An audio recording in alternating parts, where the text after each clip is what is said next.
Yeah, I'm Adam, and I want to thank Anu for the brief introduction, but I also want to particularly thank Indranil and Dabina and Andrew Cridge for inviting me to speak and for organizing this session. I know that it's a lot of work.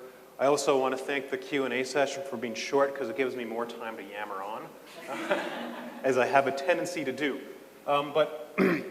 So fortunately, there actually won't be a lot of overlap with the earlier talks. I have some overlap with Sarah's talk, but in general, I think I have a lot of new stuff to say. And in a certain sense, I might be slightly offensive to some people. I'm trying to take a lighthearted approach to how to approach a postdoc. So I work in Catherine Day's lab. I'm a research fellow. I spent 3 or 4 years as a postdoctoral fellow before being made a research fellow. So that means I've been postdocing for essentially 7 years, which maybe you want to take that into consideration before you take any of my advice. I think a professional postdoc at my stage of their career would probably be in a lecturer position or assistant professor position or have given up on science. But I think that one of the advantages of what I've done is I've stayed in the same lab. So staying in the same lab means that you're valuable, and it means that, I hope, and it suggests that your PI wants to hang on to you, and it's allowed me to develop some independence. So again, I worked in Catherine Day's lab 7 years. But a bit of history about myself. So I worked in this guy's lab. Is this thing? It's a bit weird, isn't it? Anyhow, I don't have a... That's okay. It doesn't really matter. I worked in Peter Davies' lab. That's that guy down on the bottom. I worked in Kingston, Ontario, Canada, so that's a long ways away from Dunedin. But everywhere is a long ways away from Dunedin, so that's not particularly special. But so I did my master's. So I went straight from undergrad into my master's with Peter, and I transitioned from master's to PhD. So at the end of my postgraduate career, I'd been in this city for 10 years. I've been in his lab for 6 years, and I was disillusioned with science. And I just want to say, I think this isn't an uncommon thing that happens to PhD. You're upper-level PhD people. You're writing your thesis. You get a little bit disillusioned with science, and I felt that. I felt that really badly at this point. I wasn't too sure what I wanted to do next. But I was thinking, I did some thinking, and I thought, okay, you know what, I enjoy being on the front lines of science. I enjoy being the first person to see that protein structure. I enjoy seeing those gels, seeing how nice and pure that protein is. As a protein biochemist, we just purify proteins and look at them. So I really did quite enjoy that. But I also thought, well, why don't I change gears a little bit? And I actually applied to Jackson Laboratory, which is, they do work on mice, which is wildly different than what I did in my PhD. So I applied to this job. But also, so this guy here, Craig Marshall, he did a sabbatical in Peter Davies' lab, so my PhD supervisor's lab. So he came and he did a sabbatical, and he was talking about New Zealand, and he showed me where he lived. And I thought, this guy's a reasonable person. I suspect that Kiwis are reasonable people. And I thought, why don't I work in New Zealand? And he showed me the building he worked in, which is just awful looking in this photo. And I'm sorry, but it is terrible looking. This is the image I looked at in 2012, and I honestly, but I did it. Like I came here anyhow because I found this lab. I found Catherine Day. She did stuff that I could do. She was a structural biologist. She was looking for someone that could do X-ray crystallography and NMR.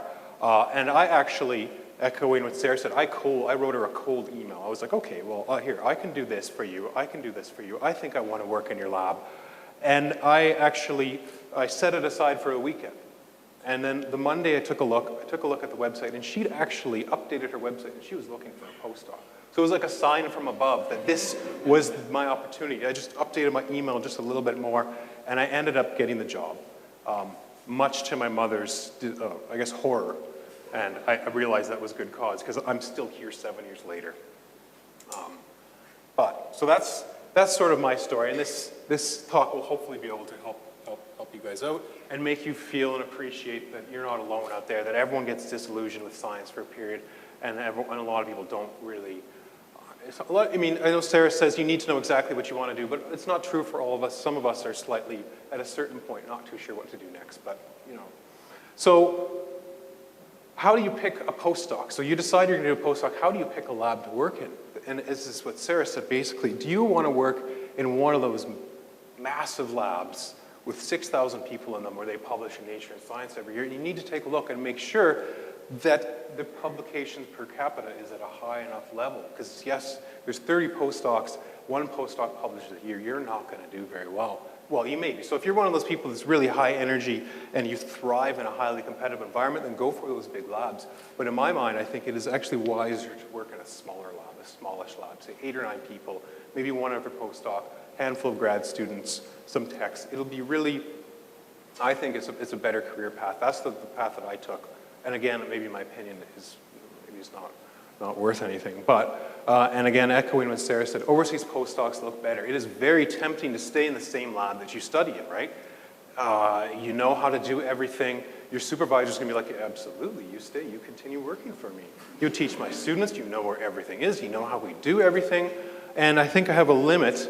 When I was studying, I wouldn't have stayed for any longer. But if in grad school here, at least PhD, I think there's a limit, as Sarah said. Again, I'm echoing you, I'm sorry, but it's about, you have about a 1-year window where it's okay to stay.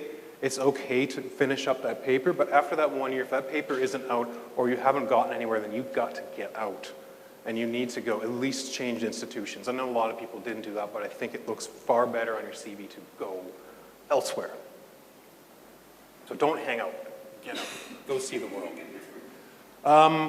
So how do you do your postdoc, right? So you've just written your PhD thesis. Your PhD is about doing experiments to put into your thesis. No one reads your thesis. I'm sorry, but it's true. I have 3 bound copies of my thesis. One is somewhere in my dad's garage, one is probably on my mom's bookshelf somewhere, and one is in Peter Davies' office, and I would bet that Peter Davies has been opened. That's the only one that's been opened, and that's just for either current PhD students to figure out how to write a thesis, or to look up some method which I wrote down abstractedly in my thesis. Okay, so no one, in general, no one reads your thesis. When you're working for your postdoc, the font's got through, it doesn't matter. You need to focus on publications and solid output, right? So every experiment you do should contribute either directly or lead to a publication. That's my harsh opinion on postdocing.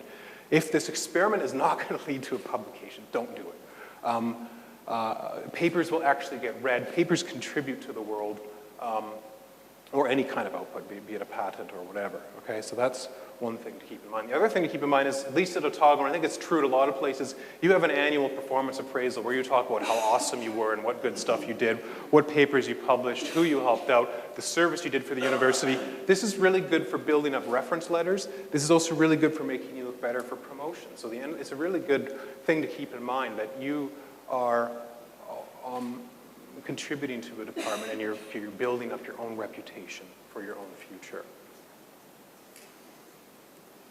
So you get into this new awesome postdoc. So how do you get going? Because you want to get your feet on the ground quickly. You're a postdoc, you're on a short-term contract. How do you get going?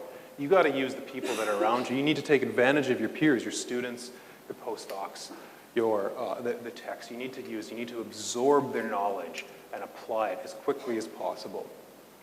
Do not be afraid of asking silly or stupid questions. This can be a hard thing to do, especially when you're new. I'm good at asking stupid questions. I went into Catherine's office once and asked her, I can't remember, but it was the dumbest question, and I think she more or less put her head into her hands and thought, what have I done? Who is this person?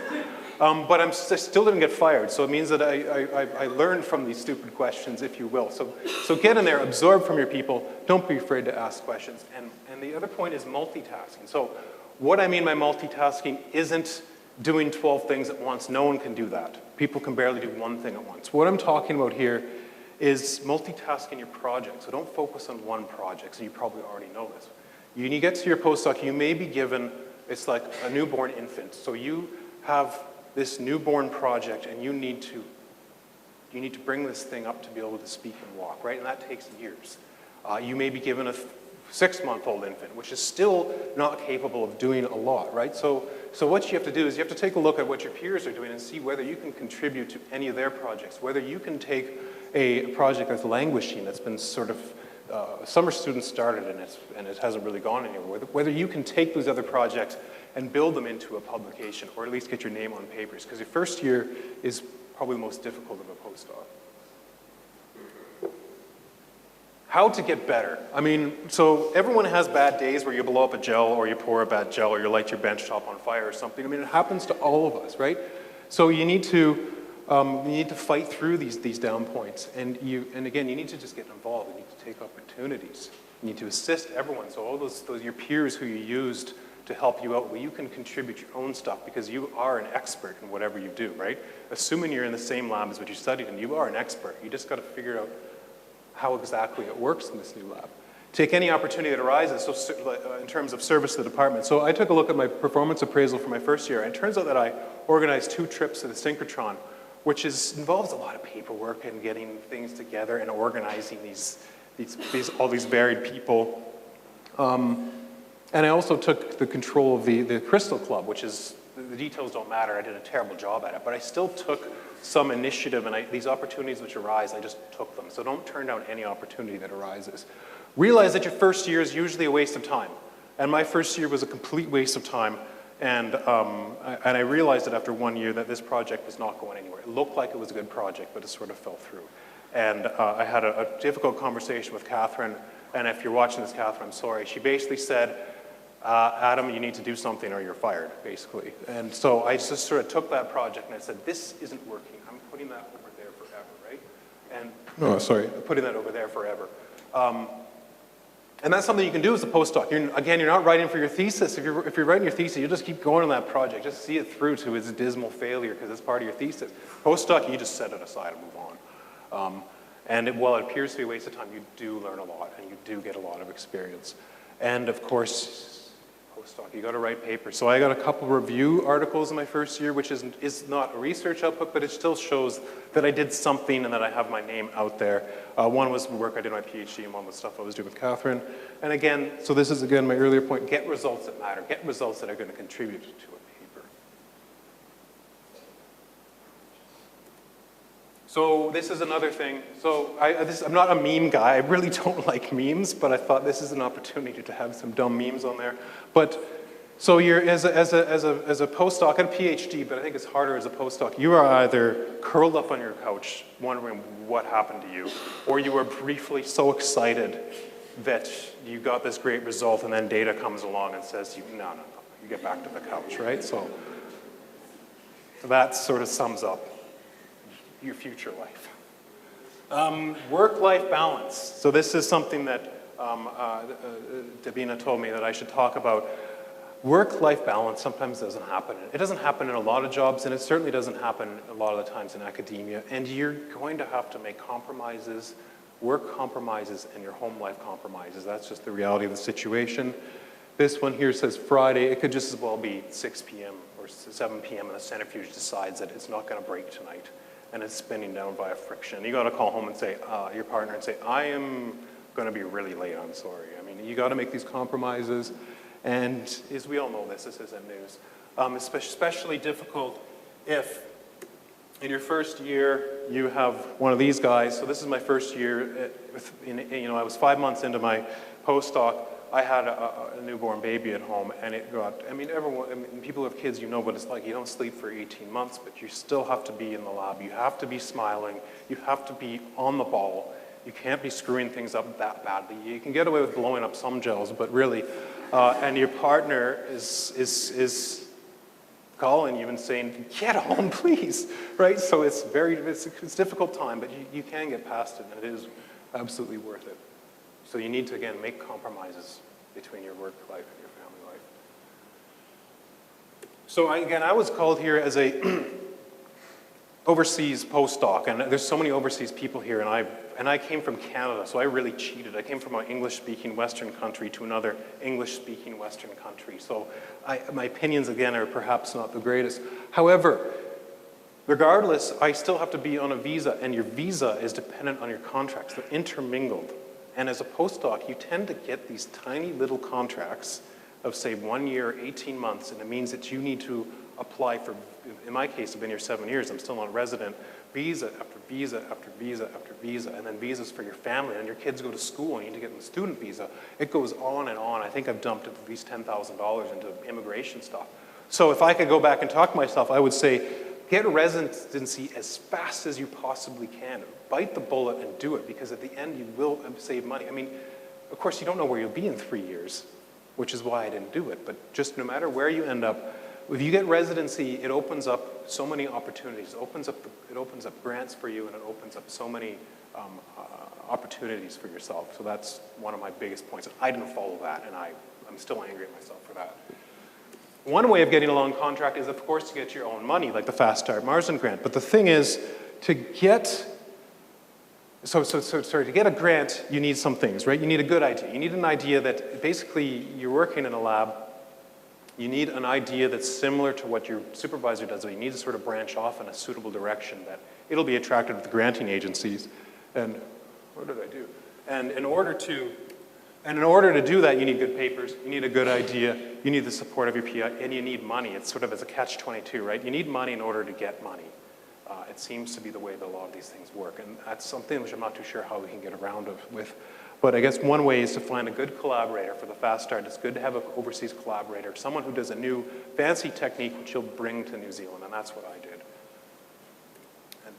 So I'm just going to talk to you guys briefly about this opportunity I had. So this collaborator, I found him, so I went to the Protein Society meeting in Barcelona, and I went there actually planning on finding a new postdoc, because I was finished and blah, blah, blah, and I was going to do the forbidden second postdoc. But as I was preparing to go, I got an email from the coordinator of the poster show. He was like, hey, do you want to be a judge?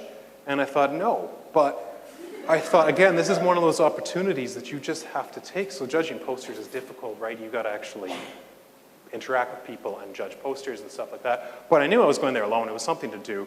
And after judging the posters, which was fine, the coordinator invited us for a drink. So I went to a bar and we had a drink, and there I met this person who ended up being my collaborator. So if I hadn't have taken that initial opportunity, I wouldn't have ended up being able to find this person and getting this Fast Start, getting this grant, right? So it's just about never turning down an opportunity. And yes, you're supposed to network, and everyone hates the word networking because you hear it all the time. Everyone knows you got to network, but maybe focus your networking, because I know that you're all introverts. Focus your networking on people of interest, people that are gonna, again, you're somewhat selfish, but you're really trying to propagate your own career as a postdoc.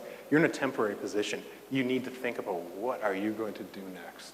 And if you invite these people to give a seminar, that's great. It's another opportunity to talk to them. The coordinator is going to love you because it's one less person they have to find. And people want to come to New Zealand because it's a pretty place, especially in the winter. They're coming from the Northern Hemisphere. They're going to love to come here in February. How much time? So teaching, so this is, again, so it's echoing some of the stuff that's been said already, but teaching, mentor students, mentor summer students, mentor master's students. I don't think we can officially mentor PhD candidates, but you can at least help them out quite a bit. Do your best. Again, contribute your expertise to the lab. You can help out new postdocs as well. Everything you do to help out other people is going to be good and also be good for your career. And if your department gives you this option, give lectures, because you're getting a faculty position, you're going to need to show that you can lecture. And I think it's very important to show that kind of a teaching ability. Okay, another talking point that Davina gave me was the awkward conversations you have with your boss. And I've had lots of them because I've been here for 7 years. So these are some of the things you've got to talk to your boss about, and you can't just ignore them. You've got to publish that paper, and promotion, being made a research fellow, it is a step forwards, I guess, but it can be a difficult conversation to have. But if you have good performance appraisals and you look attractive to your supervisor in the department, it shouldn't be so hard. In terms of corresponding author, I haven't had this conversation yet. But I think it is critical as well, especially as you become more senior, to actually become the last author on a paper, or co-corresponding author, especially if you got the money and you did all the work and you wrote the paper. It really is your turn to be corresponding author. So these are the awkward questions you have to ask. And this is my last slide. So these are just my take-home messages, right? So get a residency as fast as you can. Take any opportunity that presents itself to you, because if you miss an opportunity, you may miss out on something big, something that'll help you out, something that'll help you get going in life. Overcome your introvertedness and talk to people, and don't be afraid to look stupid. And I put this dumb meme here too, because this actually does a really good job of actually summing up the lab. So you're moving from the PhD level to the postdoc level. So yeah. And that is right on time. Cool. Thank you.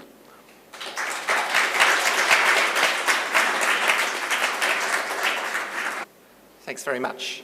and thanks also for the opportunity of sharing some of my thoughts about how to postdoc. So the job I was given, the remit I was given for this talk when Devina actually first suggested that I try and put some thoughts together, she told me that I was selected because I'm in the relatively early stages of my postdoc. I just finished my PhD last year, and particularly because I have been fortunate enough to get a fellowship. As you can see, I'm supported at the moment by Lottery Health Research. I thought, for starts, though, I should just mention that I think my situation is possibly a little bit different to what a lot of postdocs will experience in their early careers, particularly. For some of you, therefore, this will be more relevant than for others. But what I'm going to do is just try to take a slightly different approach, I guess, in the sense that I'm going to tell you sort of what I've done, how I got where I am, but then I'm going to try and give you a little bit of a commentary toward the end of this talk about what I think I'm doing well and some of the things that I think I would identify as weaknesses of my job so far. As I say, there are a few features that may or may not be relevant for some of you. Hopefully, though, my self-critique will provoke a few questions for you at the end of this session. So, my background. I joined Professor Michelle Glass's group for actually prior to my master's degree. I originally joined as a summer student at the end of 2012. We are a molecular pharmacology group, so basically our approaches in a laboratory sense center around signaling assays. We do everything in vitro, a lot of cell culture, as I say, receptor signaling. We focus on the function of G protein coupled receptors with a particular interest in the type 1 and type 2 cannabinoid receptors. So, as I say, strong molecular, strong theoretical sort of angle to our research.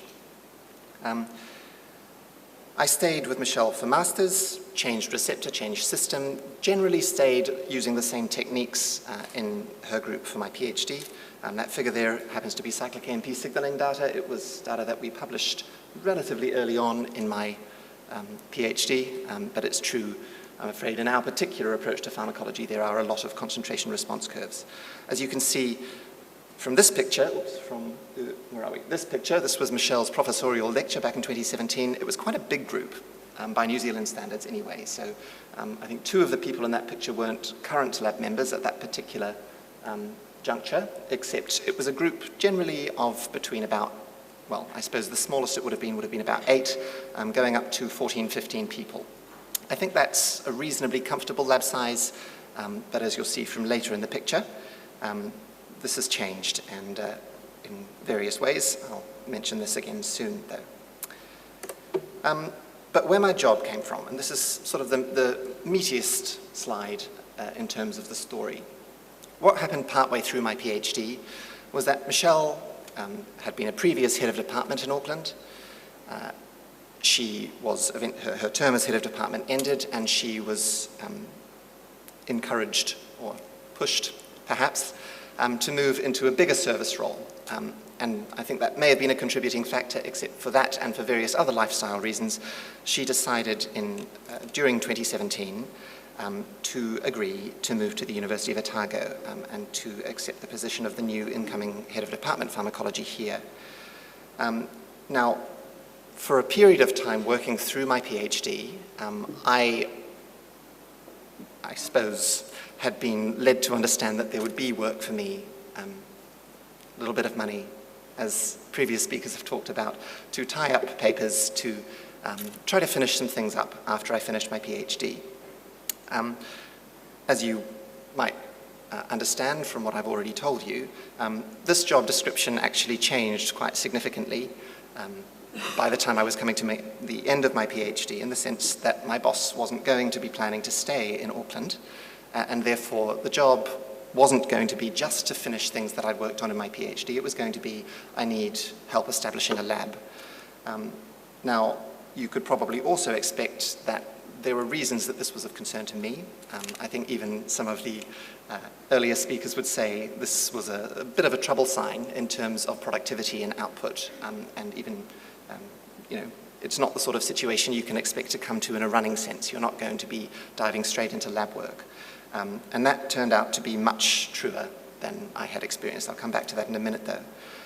The way that my job, therefore, originally kind of originated is, and I'm not sure how many of you are aware of what I've, in this particular context, described as a postdoc position that comes, or that is funded, from a service buyout. But what happens with some senior academics, particularly those with large service roles in the university, like heads of department, the university buys out the sort of part of their job, their academic job, that they're not being academics in. So, in other words, a certain FTE of my boss's job is now head of department as opposed to being an academic. The university lets her put that into a separate place, and if it's not enough to employ a postdoc, then they make it up to the postdoctoral salary. So it's a kind of, I guess, a perk that comes with a larger service role. So that's where my job originally came from. Because of that fact, it didn't originally come with a project attached to it. Okay? So that's a little bit of an unusual circumstance, particularly for those of us considering first postdocs.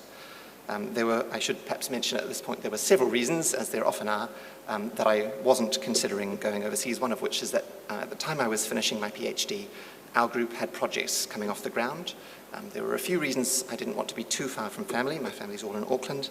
And also, at the particular time that I was finishing my PhD, it actually seemed quite a bad time, certainly in my field, for geopolitical reasons and others. But for whatever reasons, there just didn't seem to be a lot of jobs, postdocs out there in my preferred area. Anyway, so my original role in coming to the University of Otago was to establish lab facilities and groups, a new group, basically in the name of my boss. So I arrived at the university here actually before she did. My contract started at the end of June, and obviously I've been here since then. I've just got here as a central point because even if you don't do this as a postdoc, I think it's likely that some of you will find yourselves potentially involved in developing a lab group, either in your own right as a new PI, if you're not doing it as a postdoc. And I just want to make the point that it's not really possible to underestimate how much work is involved in setting up a lab group. This turned out to be a much bigger job than I had expected, and I just wanted to tell you a little bit of a story about that because I think it's relevant for a lot of us. I've already told you that I'm a molecular pharmacologist, but we work on restricted substances. Okay, so in various respects, this has made my life very, very difficult over the last year.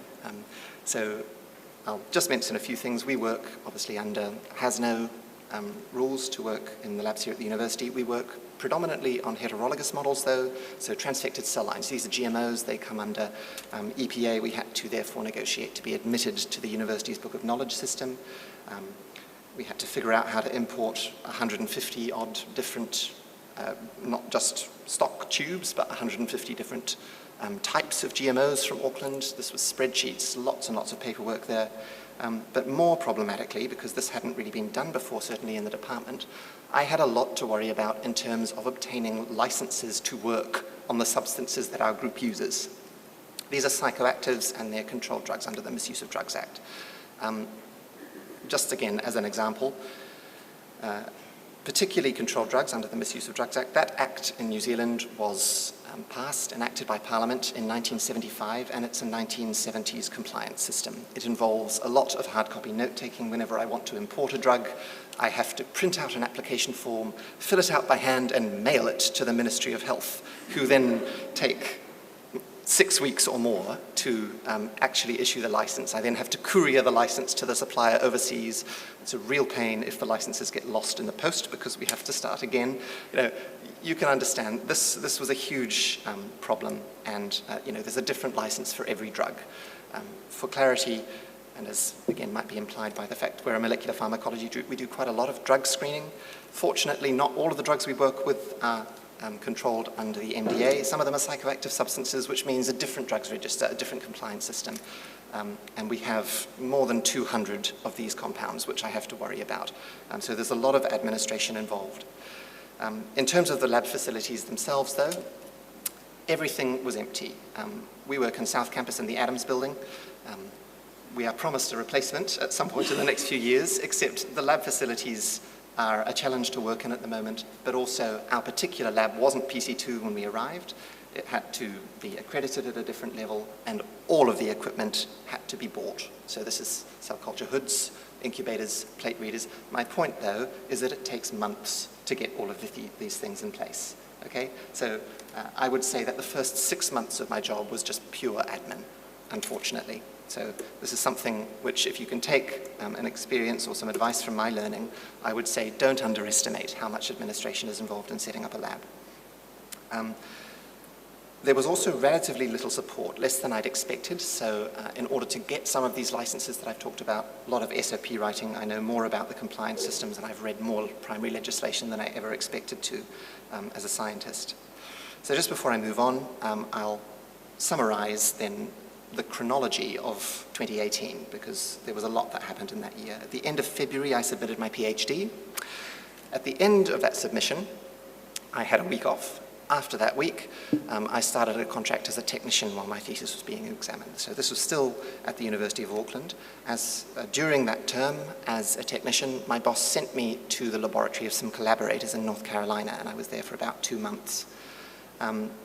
The idea was, again, to develop some collaborations, to have some face time, I suppose, develop relationships personally with individuals that we were going to be working with in the future, and which would be, I guess, developing current grant applications. Anyway, that was 2 months' work there. Came back the Monday of the week on which I had my oral. That was the Friday. That weekend was Queen's Birthday weekend, and then the following, so the Tuesday after Queen's Birthday weekend, I started my Otago contract because it was the week before PBRF Census Week. So I needed to start. It was very important to my department that I had a contract by then. So yeah, I was tired when I started. It had been a really crazy year. And then a couple of weeks after I had started putting a whole bunch of samples and things into boxes ready for someone else to send me in a few weeks, I drove the length of the country and came down. So as I say, a lot of setup in that first 6 months. We had a small Morrison Phillips Pickel Trust consumables grant to support us when we started. Apart from that, we were completely dependent on startup funds which had been available for my boss to establish her group. I've also put here, though, in 2018, during that admin phase, I was involved in at least 7 different grant applications. And this is what takes me next. Okay. The Marsden was there because I was peripherally involved. I don't want to overstate that, though, because that isn't a project that I'm particularly involved in now, even though it's been funded. But I took a reasonably active role in co-writing a grant to OMRF, a grant with our American collaborators in North Carolina to NIDA, and a somewhat scaled down version which was to HRC, and that project was actually funded. As you'll see probably just by looking at the descriptions I've attached to the NIDA and HRC projects, those were very much overlapping. Okay, so the point to take away from that is, I suppose, it was attractive to me as a project to be involved in precisely because it involved international collaboration and because it was within my existing area of expertise. In order to relieve some of the pressures on my department, though, my boss, all the way through that first 6 months, was actively pushing me to apply for fellowships. And I just want to make the point here that it's in your interest to get grants in your own name, even though it doesn't necessarily feel that way if you were in my situation of having at least a few years of job security as a service-funded postdoc. Okay? So I was encouraged. I submitted twice to the University of Otago Career Development Fund. I heard a rumor after the fact, and I'm not sure whether this is true or not, but I was told that they weren't actually offering fellowships, even though they were soliciting grants for that fund. If that's true, then I hate them.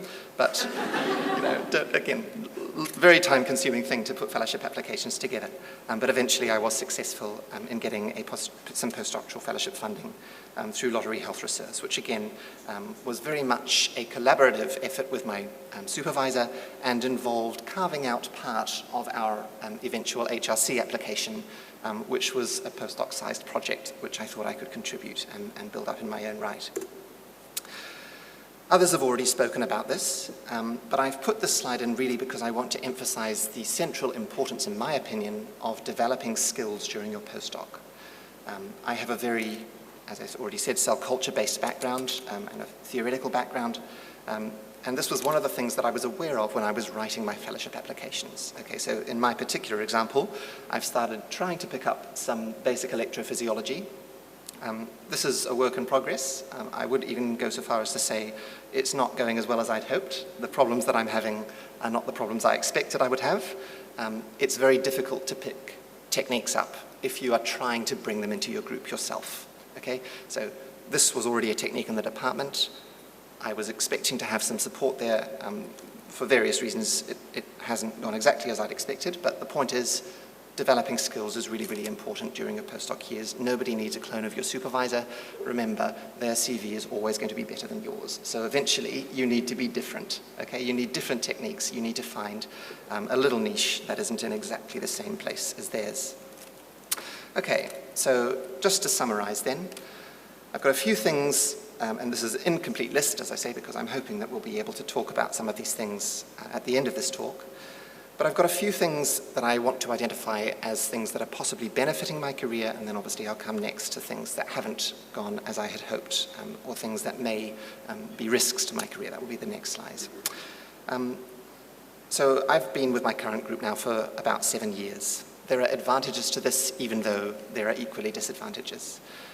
It means that it's easier to get your fingers in more of the little research pies that are happening in your lab. So for example, I am a co-investigator on a number of the grants being led by my supervisor, so I have involvement in projects that I am not necessarily focusing my lab time on, okay?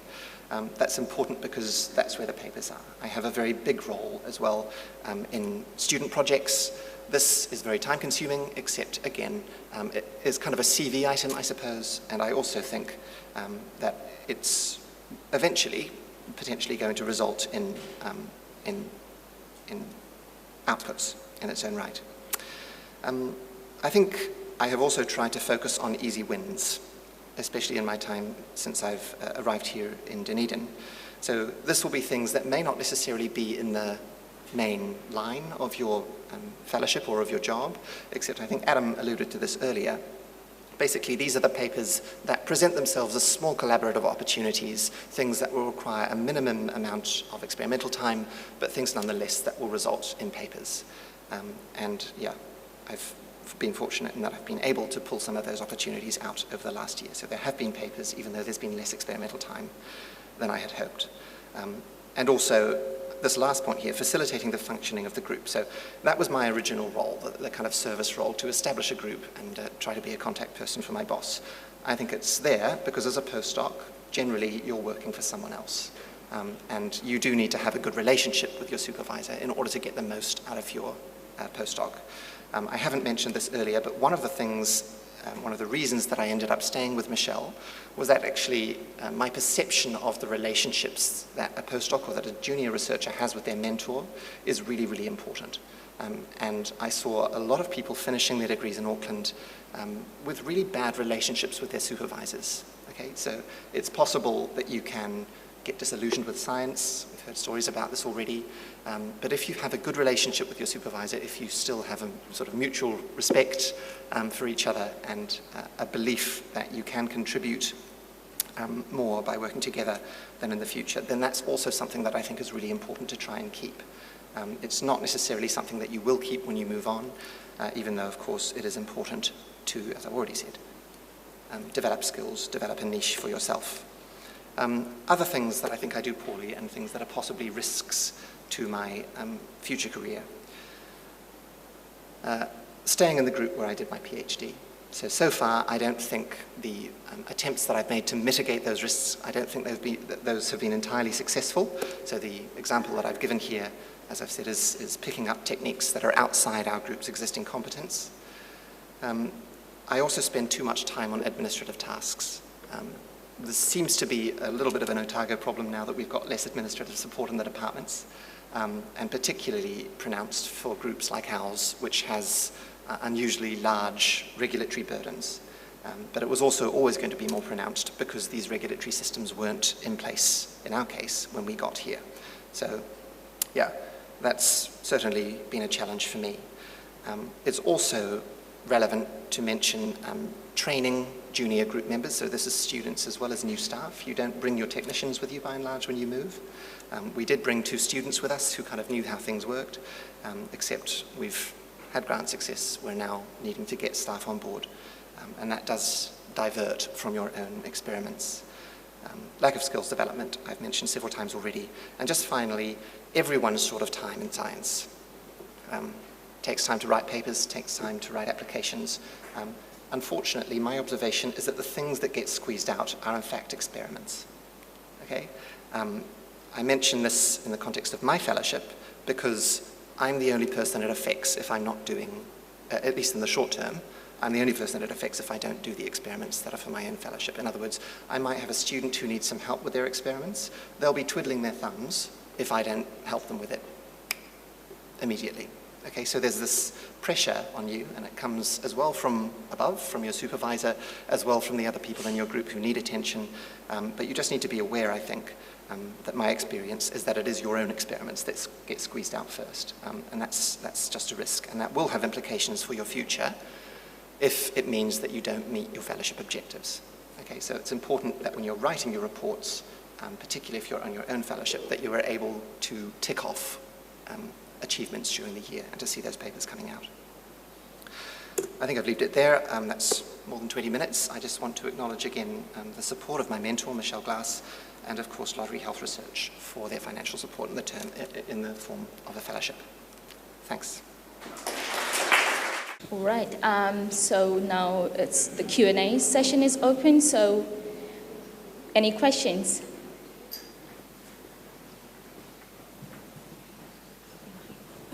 I got a question for Adam. I'm just wondering, how could you balance your own academic career plan and your other family members' willingness? For example, you got family, I noticed every academic researcher knows that it's probably good to gain overseas opportunities to see a bigger world. But however, it's actually take a lot of time for a family to settle down. If your family, your partner is happily working in a city, your kid is happily studying in a school, how could you make the decision whether to move to another city or even another country or just stay to find a... That is a problem. I mean, it's true with all of us. You need to compromise, I think. So I think a lot of people, when they finish a PhD, they stay in the city that they studied in, not because they don't have other opportunities, but they're staying for family reasons. And so it's a difficult decision, it's a difficult position to put yourself in. I moved with my wife, and I had a 2-year-old daughter, and it was okay. And they were willing to, well, the daughter didn't have a say, but my wife was willing to move to New Zealand, and it's worked out okay. But we're really settled now. I've been here 7 years. We have roots in the ground. So it's very hard now to think about moving elsewhere, which is part of the reason why I've stayed for so long. And it really does boil down to your own thoughts. What do you value more? You're going to need to get a career, but family is very important. When you finish work, when you retire, you're going to look back at your work and be like, okay, that was all good and all, but really, my family is more important to me. So you need to make that call. I don't know whether you have anything. Well, I don't have a family of my own, but I can possibly speak in the context of my family involvement. Anyway, yeah, it's a conflict, and it certainly contributed to my personal decision to move to Dunedin instead of looking for postdocs elsewhere. Mm-hmm. Thank you.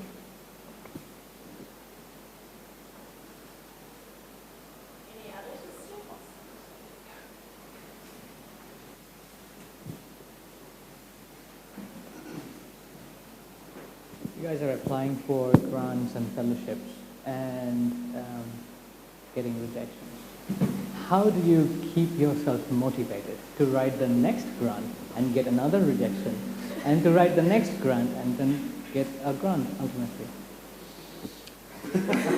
That's the job. You have to be able to accept that the science is like that. You go and you do an experiment, and most of the time it doesn't work. So you have to expect that it's not going to work. You always be planning for what are you going to do next, right? That's the only way to live this. And if you can't do that, then you can't do this career, because it's a lot of curl up on the couch, right? And so there's not, I mean, it's just, you just got to keep going. You got to keep trying again, I think. I think it depends on the... Excuse me.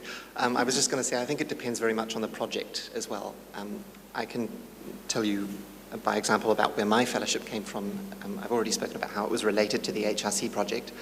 Sometimes though you get projects that arise, or that you think of them, because there's almost external pressure. In our case, we're cannabinoid researchers. It just so happens that there's a global crisis at the moment in synthetic cannabinoids. You may have read about these sorts of things in the media where people get hold of these compounds. They're very, very toxic, very, very cheap, very accessible psychoactives. They're smoked, and then people collapse in a heap. The cannabinoids field can't understand. We can't explain why this is happening. So in this particular instance, sort of seemed like an external story was happening in the public health space, I suppose, which was that this is a problem and it needs some research into it. So I suppose it was a problem that seemed unique almost in timing. So that meant it was a good time to write the grant. Do you see what I mean? It's almost, if you get rejected on that basis, it's, you wrote the grant wrong, rather than you haven't identified a problem that's worth researching.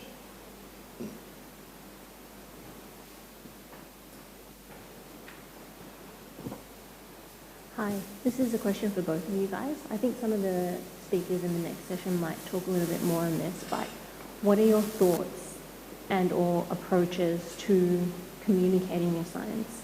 So there's lots of, I guess, like fast-paced sort of ways now that people like to get out there and communicate their science to the general public. Have you guys been engaged in that sort of area, or do you have any thoughts on that? Well, if I'm holding the microphone first, I may as well just say I don't think I do this very well myself personally. I prefer the kind of old-fashioned, the traditional conferences, sort of scientific community thing. Again, because our group works on cannabinoids, and because it's a topical matter both in policy discussions in the country as well as the actual research questions themselves, it seems that there's more access in terms of media to my boss. So I kind of leave it to her, probably more than I should. But I think what Sarah said earlier about social media, trying to form social network connections with other researchers and people in your field is important actually in the long run, as you particularly try to become more and more independent. I am also pretty bad at it, and it's probably as a phenotype of being a scientist. I don't have any social media presence per se, which is probably something which I should get better at. I don't do Twitter, I don't do Facebook. I have ResearchGate and LinkedIn, but I don't really do much with them. But I have been active. I mean, I know that communicating is very important. Like, it is part of the job. I mean, we're spending taxpayer dollars. We should be able to communicate with the general public what we're doing. So I have done a little bit of outreach, but nothing major. I wrote a blog post for the departmental blog a while ago, which is a very difficult thing to do, actually. And I've been trying to communicate with my family what I do, and even that's good practice, because you talk because none of my family's scientists, they don't know what I do, and I tell them what I'm doing, and they're saying, I still don't know what you do. So it's just about practice, I think, and just doing stuff. And a lot of us are really bad at it, so. Well, just a wee thank you for all the speakers in this session. If you could join in thanking